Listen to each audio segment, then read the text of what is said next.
Hey all, here OS Reviews. Today we're taking a closer look at the Dotcom TinyPods ENC. Don't get this confused with ANC, however, since this model doesn't have active noise cancellation, but this stands for environmental noise cancellation. That is working just with the calling function on here, so there is 4 microphones on board. So if you're calling someone and you're in a noisier spot, the caller will still hear your voice, but if you're listening to music yourself, it's not going to muffle out the background noises. It sells for under $40, which is relatively affordable, but these days the price of wireless buds are continuing to go down, and so it's more and more competitive really to stand out. Around 40 hours with the battery life combined, so the buds themselves will last for 8 hours of continuous listening, and then it relies on touch controls for things like play, pause, skip track, and voice assistant, but one omission would be direct volume controls. So if you want to turn it higher or lower, you have to use the voice assistant or turn over to the phone,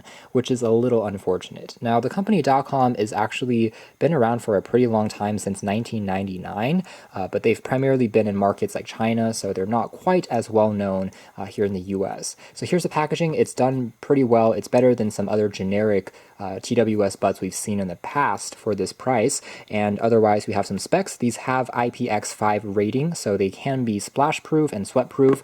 It'll support codecs like SBC and AAC as standard, but it doesn't have aptX because it doesn't use a Qualcomm chip on this model. Inside, the buds are presented quite well, and we have the casing along with the left and right sides. Other accessories include some spare silicone tips, as well as a USB Type-C charging cable, and also a quick user guide. Taking a closer look at the battery case, it's constructed out of a polycarbonate plastic, fairly light, but still has this band which kind of separates it from some other designs, having the LED indicators that tell you how much juice is remaining in the case. Lightweight and not too bulky compared to something like Apple AirPods. You can see it's still around the same dimensions of sliding into a pocket without too much issues, despite the fact that it has very good battery life, over twice as long as the AirPods. And the buds are pretty easy to just pop in magnetically to quickly charge them up. We also see the LED status lights on the top begin to glow. As far as design of the buds are concerned, they are a little reminiscent of the AirPod Pros, to be completely honest, as far as the shape is concerned, but there are some accents going on which are unique to them,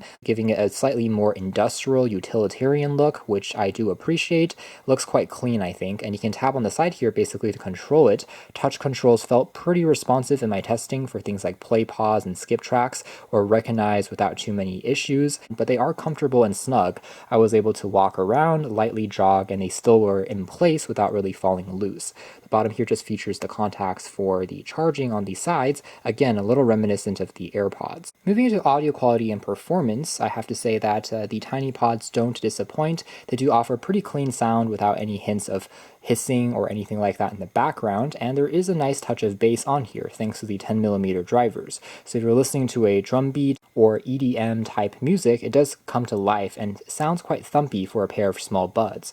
And also at the same time, mids and trebles do sound decent in terms of giving you a fair amount of detail when it comes to instrumentals and vocals. It's actually around 60 milliseconds in terms of the maximum latency, which is sufficient also for doing some gaming and not really having too many issues here in terms of the sound and the video getting out of sync. So overall doing well, although there is no dedicated low latency gaming mode that you can enter on here, the overall effect is still controlled pretty well. If anything, arguably the trebles could have a touch more detail if you're comparing it with more expensive kind of audiophile grade buds, but again, considering that these are under $40, they're definitely not shabby. In fact, I think the sound here is more nuanced, more balanced, but at the same time giving you better bass than the Redmi AirDots and some of the other ones we've seen. Granted, those are also slightly less expensive these days as well. Call quality on these are also excellent, although still not to the same level as the real AirPods. I would say it definitely is above average, an improvement over the Redmi AirDots for sure,